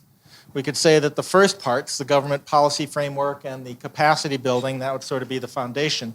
But thereafter, here we have identifying and preparing new PPP projects. Here we have procurement and tendering. Here we have financing. And then here we have PPP contract management and performance monitoring. And the interesting thing that we uncovered there is that what was constraining PPPs in South Africa was not lack of private financing. There was actually a lot of private capital available and ready to invest from banks, from investment funds. So as you see here, the capacity in private financing was fairly robust. And what we found in talking with public contracting authorities at both the national level, provincial level, and even at the local government level, they have a federal system in South Africa of 3 separate spheres of government, is that this was the narrowest constraint. We also said, yes, you should expand skills and capacity, but we found that the existing legal framework was adequate. It wasn't perfect, but you could do PPPs in it. So what we recommended here is invest resources in the identification and preparation of PPP projects. And similarly, the Tanzania PPP support program, by the year 2000, they decided, let's create a PPP framework. They even created a framework for local government. They said they understood that some of the greatest needs for new infrastructure investment are at local government levels. So things like affordable housing, water and wastewater access, transportation, a lot of these public services are the responsibility of local governments. So we came up with a framework approach specifically to meet the needs of local governments, who oftentimes have less capacity, fewer financial resources than national government institutions. So in South Africa, they basically laid out an approach that says, here's how we will make decisions on identifying and selecting PPPs. Number 1, it has to be first based on a need. What projects and services are needed? It doesn't jump to number 1 and say, which PPP projects are we going to do? Instead, it basically says, what are the needed services? And here, you'll say it says expressed as an output. Next, we answer the question, is it affordable? Which institution do you think is most concerned about making sure that any PPP project has to be affordable? In almost all governments, which institution is most concerned about affordability? Ministry of Finance, exactly. This is why in so many countries we see that the rule book on PPPs and a PPP unit very often is housed within a Ministry of Finance. And the reason for that is ministries of finance say, if we are going to do PPPs, our concern is we want to make sure that they have to pass the affordability test. Our worry is that we could have lots of local government authorities or line ministries signing PPP contracts today that then we end up having to pay for years in the future that we cannot afford. So requirement number 1, is it affordable? If it's not affordable, let's stop right here. Don't do a feasibility study. Don't waste resources on further preparation. And then, only then do we say, okay, it's needed and it's affordable. Now, which option offers the better value for money? And by that we mean over the entire lifetime of the project, over 20 years, which option can manage the risks better and provide the best combination of price or cost and quality of service, that being value for money. Okay, here is a look. One of the things that a key element that they did in South Africa was coming up with a PPP manual. This is, you could say, the coach's guide or the instruction manual, how to play the game. And you'll see that they've got different phases here. Inception, that's project selection and identification. The feasibility study here, the procurement and tendering here, and then the contract management here. They also created, so the green volume here, that's the PPP manual. It is free and available online. They did a nice job of editing it, using graphics to make it pretty readable and usable. Also, I wrote one of the chapters in it, the one on project finance. They also created a type of model agreement called Standardized PPP Contract Provisions. And this is model language that goes into a PPP contract. They said, we don't want to come up with just a model contract, but we want to come up with model language that you can borrow when you put together your PPP project and your contracts to save time. So here's how it works. They said local governments lack expertise and they lack funding to prepare projects. So here's what we'll do. We'll create a new NGO. This is not part of government. It was actually set up as an NGO. They said it will have experts on PPPs. So engineers, lawyers, project finance specialists who are available to receive requests from local government authorities who may say, we have a project in our area, we think it might be a good candidate for PPPs, but we don't know that much. Can you help us? So the staff here would work with the local government, gather basic information about it, prepare a work plan, and then they would submit it to the board of directors. The board of directors, as you'll see from here, it came from independent members of the local South African community, businessmen, other members, but they were not accountable to a government. They didn't work for a ministry. This is an NGO. If they said, yes, they believe it's worthwhile and supporting, then they would approve the use of funding, the disbursement of funding, basically, to prepare this project. So to do a feasibility study or to fund transaction advisors. This fund was set up with donations from donors like USAID, DFID, otherwise known today as UK Aid, as well as the government of South Africa, putting money in this fund to pay for the preparation of projects. There would be local consultants hired to do the preparation. And then they would be then providing services to the local authorities with oversight and supervision by the MIIU staff. And then finally, the last step here is then local authorities partnering with private investors to carry out their PPPs. And ended up being pretty successful. In fact, they used up the first round of $4 million, and they went out and with another capital call, they raised more financing and did more of it. And then what I was also going to add is that there are other countries like that have similar toolkits and manuals in their PPPs process. I know that there are ones here in Tanzania and in Zanzibar.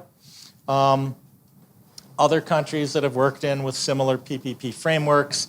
There's Egypt with 7 different phases to its project cycle. There's Kenya, which has the most in my experience. That's at 8 phases. And I guess I'll finish by saying that it really doesn't matter if you have 4 phases or 8. How many of you have ever eaten pizza?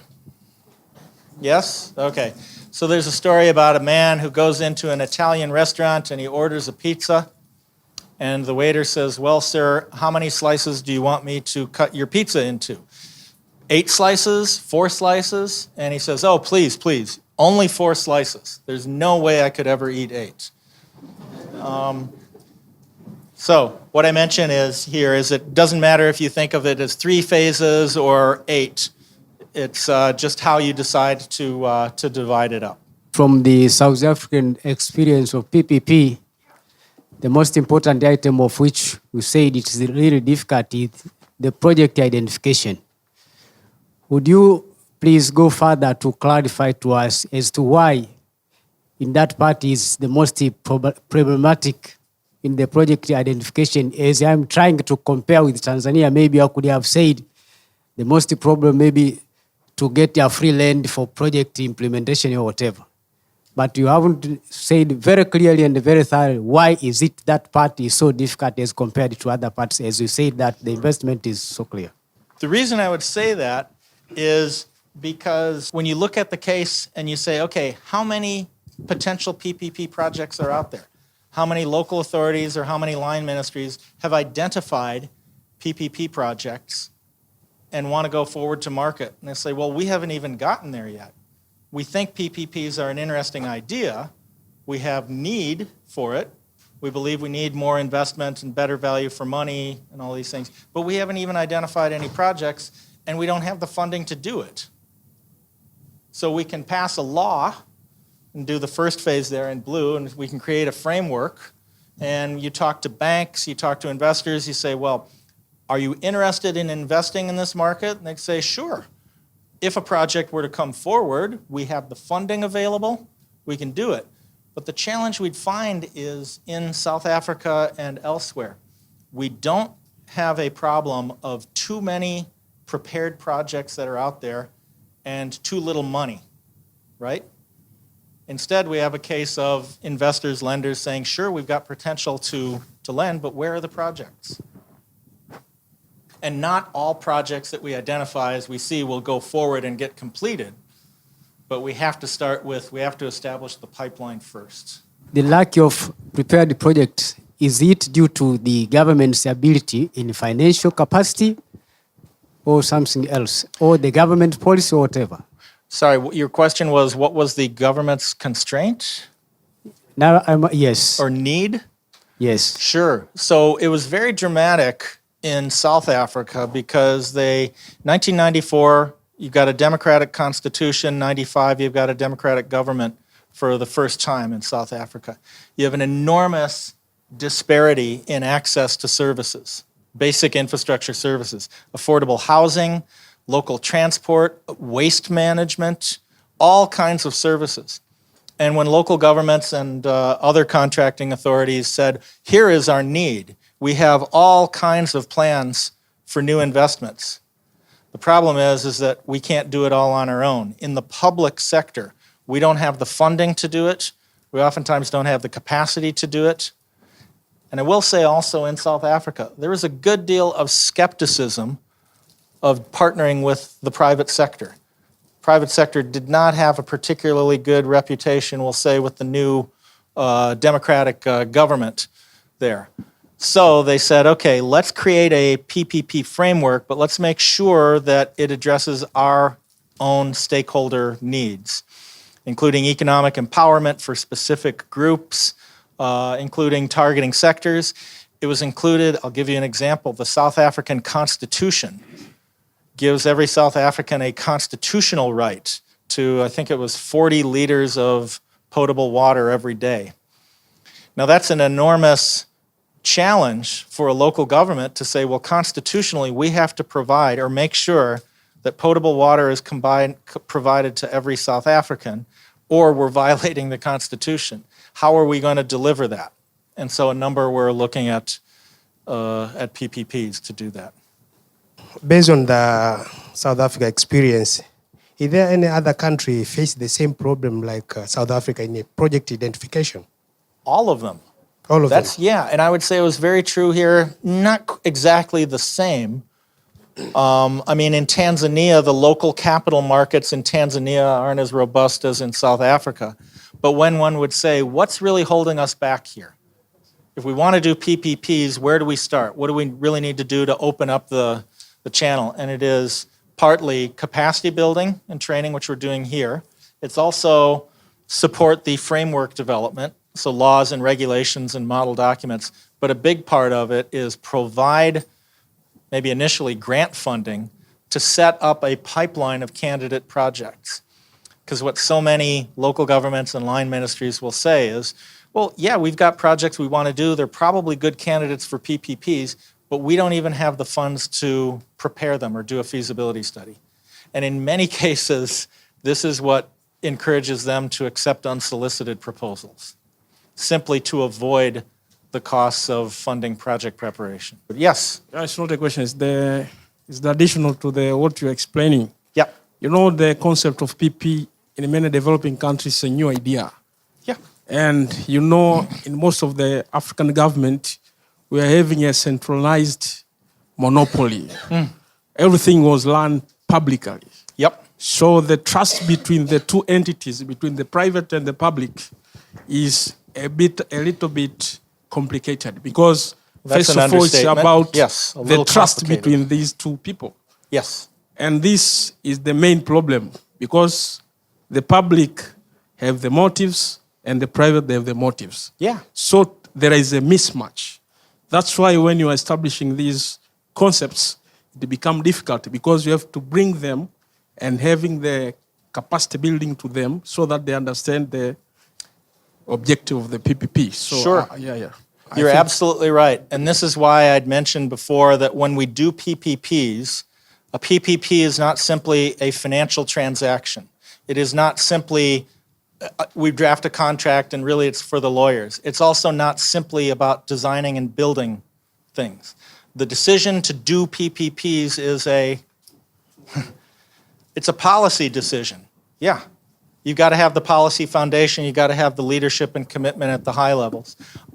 Those tend to be much more difficult issues to resolve than some of the more technical issues. If we work, in my experience, if we work at it, we can find financial and technical solutions and we can draft contracts to fit projects, but we've got to have a clear policy understanding. Why are we doing this? How can we make sure that our interests as the public sector or the private sector are going to be protected and assured? This has to work for both, as I point out, it's got to work for both of us. If it doesn't work for one party, it doesn't work for the other party either. Yeah, we have seen different models of PPP, like BOO, BD transfer, and the like. Which one is most used in this in the mode of PPP? Are used mostly?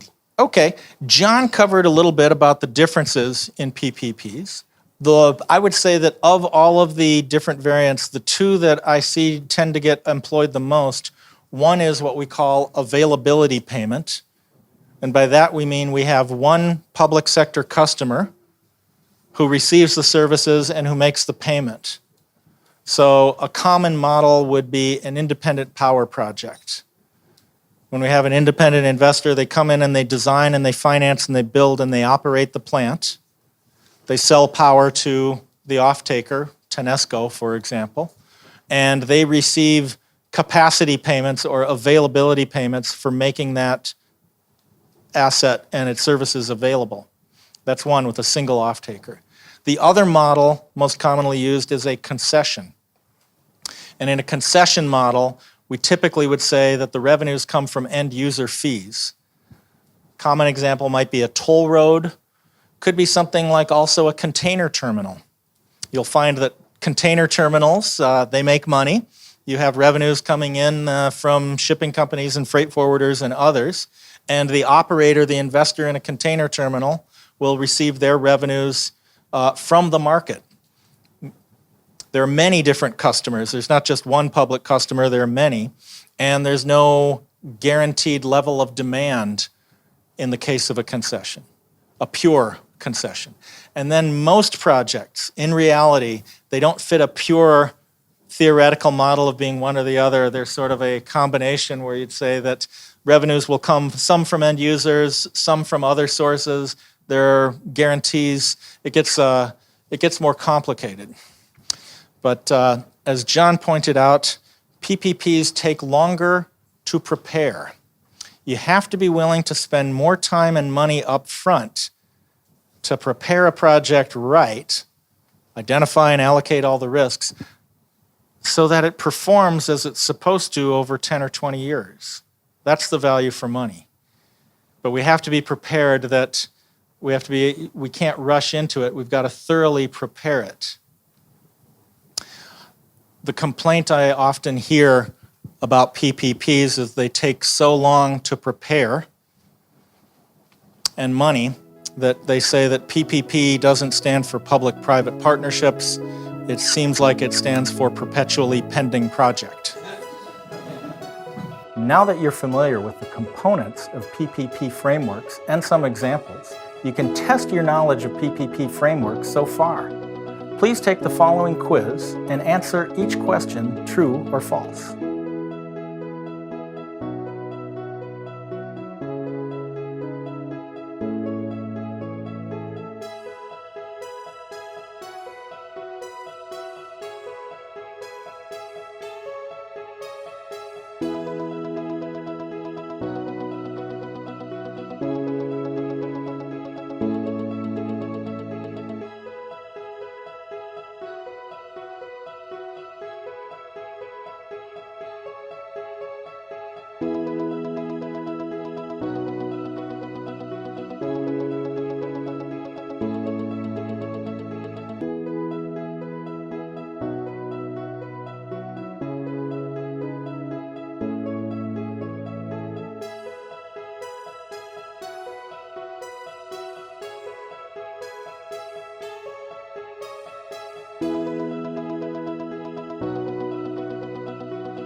Alternatively, you can test your knowledge on PPPs by completing the following group exercise.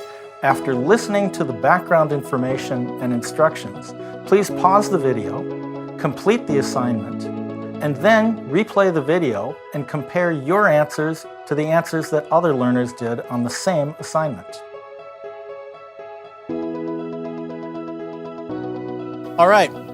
What we'd like to turn to now is our group exercise for the day, and it is on dealing with PPP policy and framework design issues. So first we're going to, in about 10 minutes here, I'm going to introduce the case.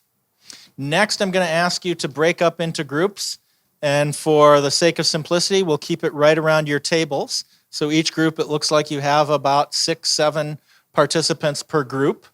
And then at the end of the afternoon, we're going to share our answers to the following 6 questions that we have. So here is the background of the case, trying to keep it very simple. We have a hypothetical developing economy in sub-Saharan Africa called Azania land. Doesn't exist, but we're saying, okay, this is a country with a population of about 20 million people. It has a GDP per capita of $1,500 per year. So it is a developing economy, still low income. The economy has been growing at about 2.5% for the past 10 years, but there is hope that with the new government's reform program, they want to increase that to 4 to 6% per year. That is based on like their Vision 2030 plan. As part of this, the government has developed a national development plan. The National Development Plan identifies what they believe are all of the priority and needed public sector investments, so across all sectors. And they believe that it will require $15 billion of investment to implement these needed investment projects. Here's the problem, though. The Ministry of Finance and the Treasury has said, okay, but we have the capacity publicly to finance only $10 billion of those investments. So to help address this, the government has passed a new PPP program and policy to both expand investment in needed infrastructure and public services and to improve the quality and reliability of it, so value for money.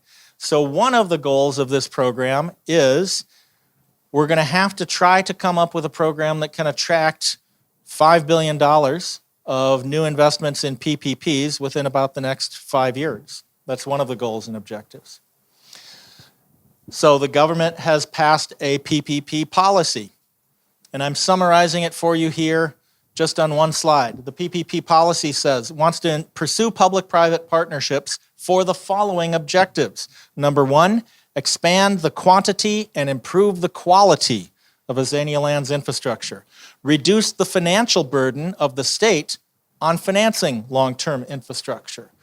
Promote economic growth and new employment opportunities, especially for low-income citizens. Support decentralization of public services to local authorities. So there's actually a devolution strategy here. And then lastly, improve the competitiveness of the economy and the overall business climate. So those are some simple objectives for this. Now, you are members of a team of up-and-coming international PPP specialists. You have just completed a training program sponsored by the World Bank and UK Aid on public-private partnerships. They're asking you for your advice. They want to know, based on this, how would you translate what you have learned into advice for Azania land and provide, based on examples that you've seen from countries like South Africa or Kenya or what we've discussed in Tanzania and elsewhere, provide answers to the following questions. So here is question number 1. PPP law.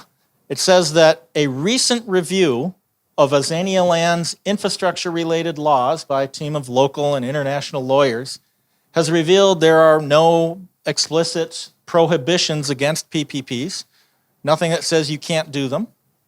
However, there are stakeholders such as labor union leaders and appointed managers from the previous regime who have voiced opposition to any new PPPs.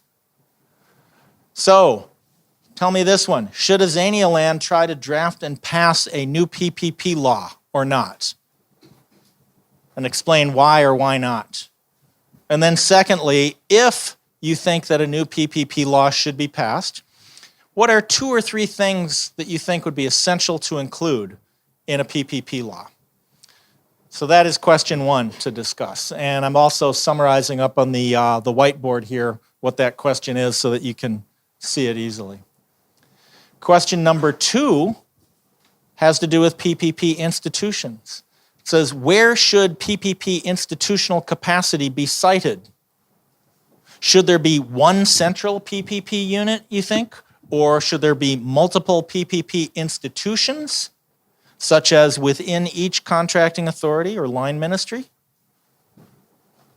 So give an answer and explain it to that question. Question number 3 deals with legal powers and authority.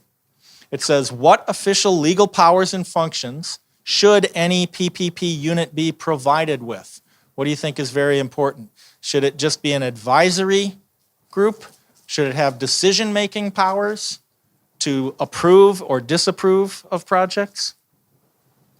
And what should the different authorities focus on? Should it be things like identifying and selecting PPP projects? Or should it be reviewing and approving? Or both? Question number 4 deals with PPP projects and capacity. It says that none of the infrastructure line ministries and public authorities in Azania land have any previous practical experience with PPPs. Moreover, most of them claim they don't have the funds to identify or prepare any PPPs. Several ministries and authorities want to accept unsolicited proposals and sign memorandums of understanding with private investors to get the private investors to undertake and to fund all of the PPP preparation activities, meaning the feasibility studies, drafting the contracts, etc. Do you advise that line ministries adopt this strategy? And if not, what are alternative ways that you would propose dealing with this constraint of lack of capacity and lack of funding to identify and prepare PPP projects? And question number 5. Question number 5 says it deals with PPP standard procedures, models, guidelines. What, if any, models or standardized documents or guidelines do you think should be developed as part of Azania Land's PPP strategy? Meaning it could include things like models for project preparation, model documents for tendering and procurement or contract management, or any others that you would identify. Think about this in your own case. If you're in this case, what models would you like to see to help you implement PPPs? And then lastly, to sum it all up, it says, if you were allowed to have a 10-minute meeting with the highest level leaders in Azania Land, whether it be the president, the cabinet, the minister of finance, or each of the ministers for the key line ministries, or other stakeholders, and if they were to say, okay, now that you've learned about PPPs, what we want to know from you is, what's the single most important thing that we should do at this high level so that we can realize the goals of our PPP program? What should we focus on? Is it model documents? Is it training and capacity building? Is it stakeholder management? What should we be doing? How do you really make this work in practice, not just on paper? So those are your 6 questions, and we'll leave them up here so that you can see.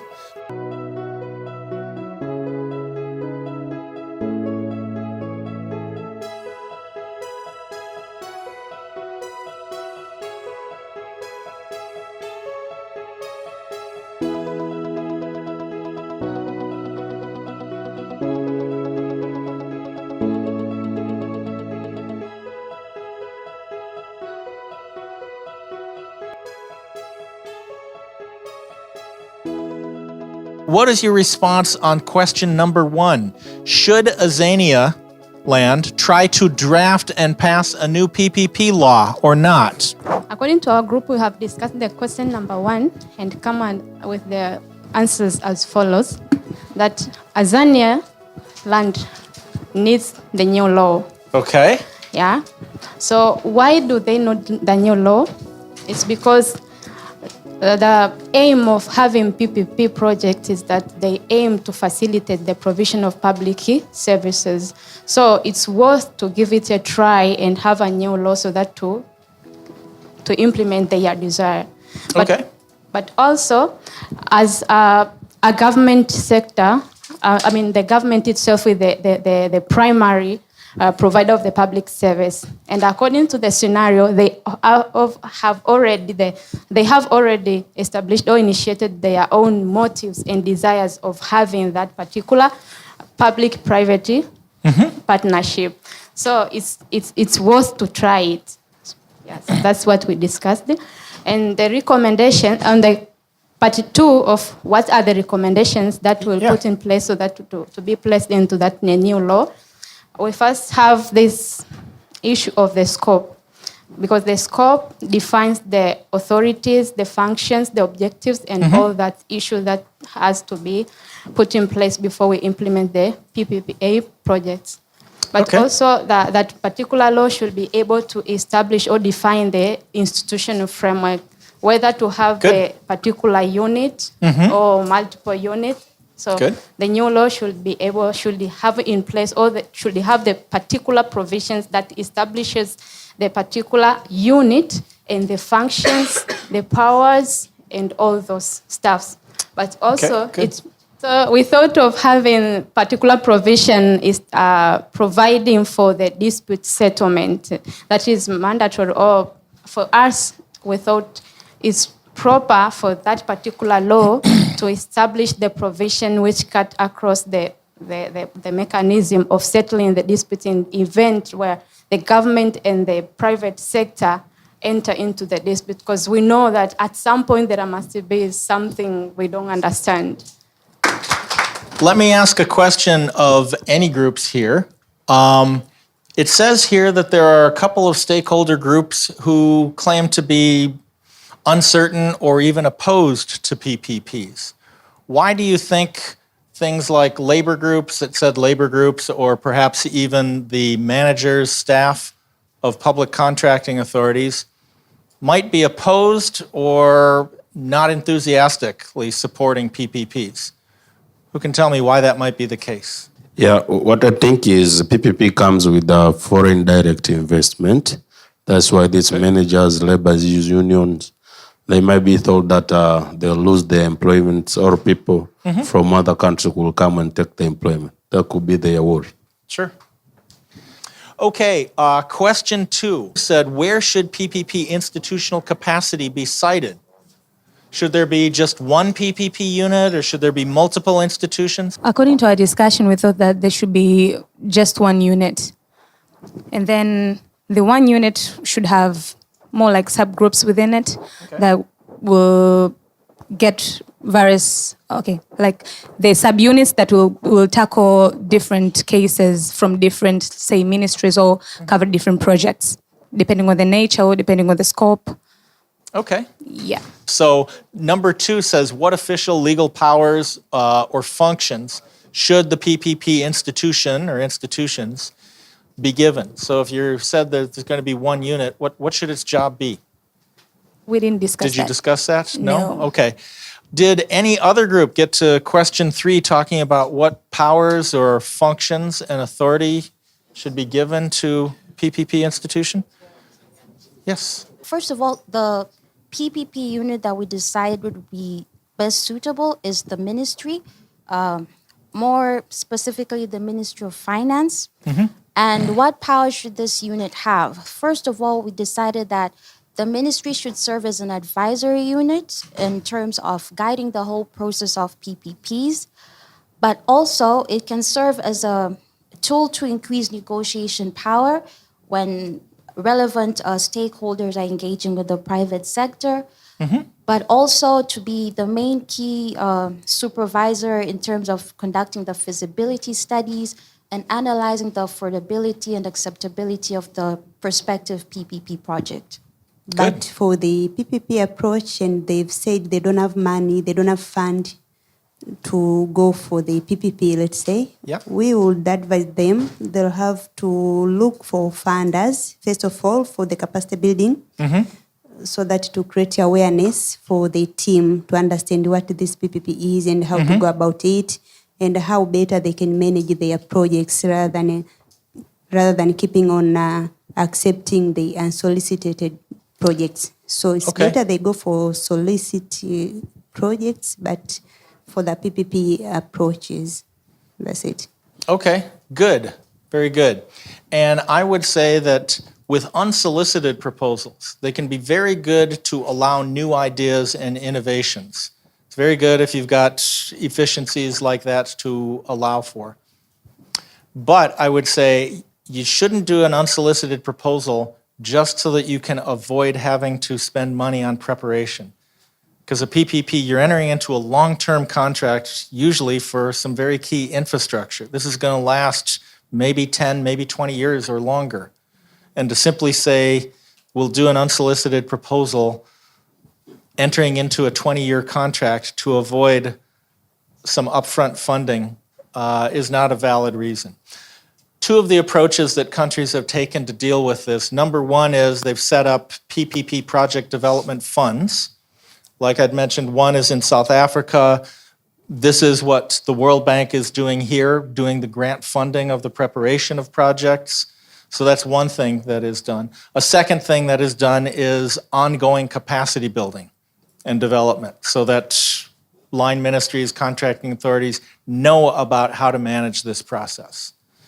But again, I'd say a lesson learned is don't simply accept an unsolicited proposal to avoid spending funds on a feasibility study. Okay, very good. Let's jump to question 6. And question 6 says, okay, how do you make this all work in practice? The issue we have discussed in a group that we need to, first of all, is the capacity building. Good. That is creating awareness at all levels. And second thing is having the clear legal framework and model documents for the PP projects from the initial along the project cycle. Okay. So having the models in each stage of the project cycle. Good. And we need to start the implementation because the models, if they are there, then the people will follow the practices. And the most important is you have to have the political will and commitment. Okay, thank you.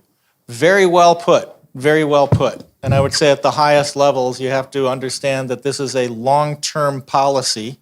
It needs high-level leadership to manage the stakeholders. What I have seen in many PPP frameworks and in many PPP programs is maybe the authority to implement projects is given to individual line ministries or contracting authorities. However, when it comes to managing these high-level issues, a line ministry can't coordinate all the rest of the stakeholders on their own. Oftentimes you'll have other sector regulators, local governments involved, other stakeholders who will say, well, this is your project, this isn't ours. Why would you want us to contribute to it? We don't take orders from you. Sorry, and nothing happens. And that's why you do need to have high-level leadership say, we're going to bring all the stakeholders together, and this comes from a higher level. That's also why you see PPP units often housed at a high level. It won't work if you just have individual contracting authorities trying to do this on their own. Congratulations on completing the first assignment for Module 1 of this course. We hope that by undertaking this exercise and applying what you've learned, you better understand the principles of PPP frameworks. Here are some takeaways from this first module. In this module, we learned that a public-private partnership involves a range of relationships between the public and private sector in the delivery of public infrastructure and services. That public-private partnerships must generate value for money, and that they must be affordable, bankable, manageable, and acceptable.